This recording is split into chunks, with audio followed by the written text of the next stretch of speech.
¿Cómo surge la idea de Estado? Una de las cosas que hay que aclarar aquí, primero, o sea, esto hay que remontarse antiguamente. Quizás el Estado, producto de como nosotros lo conocemos ahora en día, es herencia, obviamente, del Renacimiento, de los grandes filósofos iluministas como Voltaire, como Rousseau, como Montesquieu, como Hume, pero aquí a lo que hay que remontarse en realidad es más antiguamente. Bueno, yo diría que estos orígenes hay que buscarlos en Egipto, en la antigua Mesopotamia, y la mayoría de los pueblos que también de alguna manera heredaron mucho tanto a la cultura griega como a la cultura romana. Pero hablando entonces de la cultura griega, más específicamente, que es donde se va a fundamentar incluso el concepto de la polis, también a través de la comprensión de la mayor parte de las civilizaciones antiguas. Obviamente los griegos eran un pueblo muy civilizado, tuvieron grandes políticos, grandes poetas, grandes filósofos. Por ejemplo, uno de los que tuvo muchísima influencia, por ejemplo, en el Estado, en la polis griega, fue, digamos, Arquilao, y quizás de los más grandes que tuvieron influencia políticos. De hecho, este señor fue discípulo de los sofistas, ya es conocido, por ejemplo, como la época de oro, Pericles. Los griegos concebían la idea de Estado, digamos, como aquel ente regulador de las leyes. Las leyes, es decir, eran elaboradas y en son de un consenso, era lo que ellos llamaban polis. De ahí nace también la idea del ágora. El ágora, es decir, es la plaza pública. El ágora es donde se dan a conocer o se discuten los problemas políticos. Es decir, el ágora viene siendo como lo que ahora nosotros conocemos como el mercado o una plaza pública donde se discute con política, donde todos los ciudadanos eran políticos. ¿Con quién va a tener mayor auge entonces la filosofía política y específicamente la polis? Obviamente va a ser con este filósofo Pericles, que además también se supone que era discípulo, están íntimamente ligados. Es hablar de política porque son, digamos, dos cuerpos que están íntimamente ligados y no se pueden separar. Eso uno lo puede ver tanto en Platón como en el mismo Aristóteles, y obviamente esto es herencia también de Sócrates. Luego, pues hay cierto avance también en esta cultura que tiene, digamos, derechos, como por ejemplo, quiénes podían ser electos y quiénes no podían ser electos. Obviamente, recuerda también que hay que mencionar, el Estado griego es un Estado esclavista, y Aristóteles, por ejemplo, en su libro de la política, el libro primero, va a decir que hay unos hombres que por naturaleza, es decir, nacen amos, y que otros por naturaleza nacen esclavos. Contradictoriamente, Aristóteles, ¿verdad?, defendía, no digo que algo indefendible, sino que defendía la clase, obviamente, política a la que él pertenecía.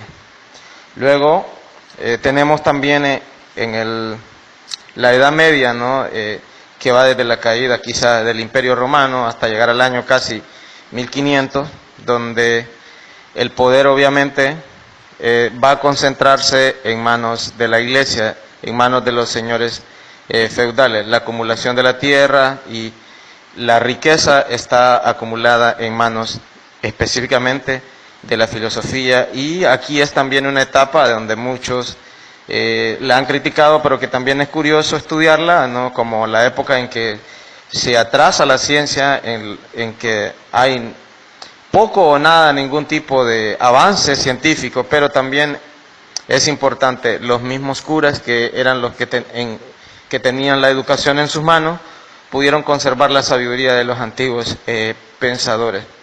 Luego, aquí se concebía la filosofía sometida, digamos, al poder de la religión. Entonces, la filosofía es una especie, digamos, de sierva de la fe. Entonces, es decir, los hombres solo son unos representados de Dios. Y entonces es aquí donde hay muchísimo descontento. Por ejemplo, ya encontramos a Roger Bacon, que quiere de alguna manera hacer ciertas reformas, y luego aparece Ockham, ¿no?, con la famosa navaja de Ockham, donde sí puede hacer un corte entre la filosofía y, es decir, la misma fe. De hecho, él se acerca a uno de los personajes más representativos de ese momento, y es al rey, de hecho, ¿no?, de Francia, y él le dice que él lo va a defender con la pluma y que el rey lo va a defender con la espada, ¿no? Un mecenas. Aparentemente, esta idea de Estado feudal, contradictoriamente, compartiendo obviamente los argumentos que dan muchos pensadores, tanto europeos como latinoamericanos. Por ejemplo, el expresidente uruguayo, don José Pepe Mujica, para el cual guardo, es muy personal, una grata admiración. Mujica dice que nosotros no hemos tenido esa transitoriedad del Estado feudal. Es decir, lo que vivimos ahora en la modernidad es una especie de feudalismo. Si nos fijamos, también aquí habría que dedicar otro apartado, ¿no es cierto?, a poder trabajar esta idea de el Estado feudal, si es que nuestra sociedad tiene las características del feudalismo, porque también esto puede ser un tema, digamos, bastante complejo, bastante difícil, bastante enmarañado, entonces por lo cual habría que discutirlo en un apartado diferente. Y con el tema, digamos, de la modernidad, ¿dónde entonces tiene sus orígenes lo que nosotros llamamos el Estado moderno, lo que ahora conocemos por Estado moderno? Bien, este Estado moderno tiene sus orígenes en el Renacimiento. Para mí decir Maquiavelo es el mayor representante de esta ruptura con el Estado medieval para fundar el Estado moderno. Entonces Maquiavelo viene a ser el padre y la madre de todo este movimiento que crea el Estado laico, digamos, tiene un realismo político para ver las cosas, para separar los poderes. Maquiavelo afirmaba que los asuntos de los hombres le competen en la tierra a los hombres, y que los asuntos divinos exactamente no le competen al hombre. Es decir, él afirmaba que lo que es de Dios a Dios, y lo que es de los hombres a los hombres. Pues es con Maquiavelo entonces que por primera vez empezamos a ver esa ruptura, ya digamos, al menos a nivel teórico, porque también el problema de hablar de ruptura de un solo no se dio de un solo. Hubo mucha transición, hubieron por eso muchas guerras, digamos, muchísimas revoluciones, en el sentido de tratar de arrebatarle el poder a una nueva élite que es la que va a surgir, llamada burguesía, que es la que va a visorar por el pensamiento científico, digamos, por quitar de la ecuación a Dios. Entonces se quita a Dios de la ecuación. Al quitar a Dios, entonces de la ecuación se coloca al hombre en el centro de la ecuación, y ahí es donde comienza a resurgir lo que Kant va a llamar más adelante, en la crítica de la razón pura, la revolución, digamos, copernicana del conocimiento.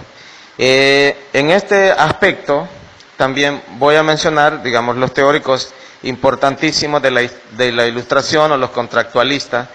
Por ejemplo, aparece publicado por primera vez el texto, el ensayo del gobierno civil, de Love. Entonces, es aquí donde por primera vez en la modernidad se va a plantear la división de los poderes. De hecho, el mismo Montesquieu reconoce en el espíritu de las leyes que Inglaterra, es decir, es uno de los países donde hay muchísima libertad de comunicación, libertad de ideas, es decir, libre pensamiento, y el tipo de religión tan libre que predican, a lo que también Max Weber, en El espíritu del capitalismo, va a adjudicar, digamos, al protestantismo el mismo espíritu emprendedor del capitalismo. Con este nuevo movimiento naciente, la burguesía, de ahí de los burgos, donde sale este nombre de la burguesía. ¿Quién los impulsa? ¿Cómo los impulsa? ¿Hacia dónde? Entonces, lo primero que se van a plantear estos teóricos, tanto Rousseau como Montesquieu, que son los principales contractualistas. Recordemos que también hay otros, pero estos dos quizás son los más importantes. Por ejemplo, también está el autor de Leviatán, Thomas Hobbes, y con su famosísima frase, ¿verdad? Homo homini lupus, es decir, el hombre es el mismo lobo que se come a sí mismo. El hombre es el lobo del hombre, va a decir Hobbes. También va a hablar obviamente de la división de los poderes, al igual que Rousseau va a hablar de contrato social y Montesquieu van a hablar de contrato social. Aquí es donde se crea por primera vez entonces la división de los poderes. Aquí es donde aparece, digamos, la república, aparece el poder ejecutivo, el poder legislativo y el poder judicial, la separación de los poderes, y aquí es entonces cuando podemos hablar del quiebre o la cintura del Estado medieval. ¿Qué es exactamente aquí? Entonces, cuando es curioso estudiar la génesis del Estado en la modernidad, ¿qué tanto ha cambiado entonces? O solo han cambiado los nombres, pero no han cambiado las cosas, o solo han cambiado los personajes, pero en realidad pareciera que las cosas siguen estando estáticas, como siempre, debido a que hay, como dice la frase latina, un per seculum seculorum, es decir, por los siglos de los siglos, un mal que no podemos quitar sobre la faz de la tierra. La idea de ¿para qué crear el Estado? Y aquí la pregunta, Melvin, quiero darte también la palabra a ti porque es importante que tú puedas colocar aquí tu pregunta. Y vamos a tratar ahora sí, más o menos hemos pasado un buen rato hablando, ¿no es cierto?, sobre más o menos una pequeña idea, ¿no?, tratando de desbrozar esta pequeña idea de el origen del Estado. Entonces, ahora la pregunta es, ¿qué es el Estado? Si me ayudas, por favor, Melvin. Marvin, entonces, para ayudarte un poco ahí, según dice el texto, para el pensador ginebrino, Juan Jacobo Rousseau, en su obra más importante y conocida de su doctrina política, es el contrato social, plasma que el hombre vivía en una edad primitiva de total libertad, dice, en un plano de igualdad con los demás. Obviamente la necesidad de subsistir hizo que el hombre empezara a desarrollarse, naciendo con ello el enfrentamiento y la desigualdad entre los hombres y dando fin al estado primitivo. Mira, de hecho Rousseau va a condenar muchísimo la idea, ¿verdad?, de la ley, porque también el Estado, es decir, tiene una relación intrínseca con la ley. Cuando hablamos de Estado, al menos lo que conocemos de Estado de Derecho, o el Estado-Nación, a lo que debemos esta herencia al Renacimiento, a los pensadores clásicos renacentistas. Como ya habías mencionado, tuvo uno de los que es principales fundadores de esta idea, ¿no? Va a ser Montesquieu. También están otros iluministas franceses, como por ejemplo Voltaire participó mucho de este debate, ¿no? De hecho hay una pugna muy grande entre Voltaire y Rousseau. De hecho Voltaire, el escritor del Cándido, va a decir que cuando Rousseau habla de el hombre regrese a su estado natural, y a lo mejor dice, bastante irónico por cierto este señor Voltaire, y polémico, ¿no? Será, dice que quiere que, dice Voltaire, será que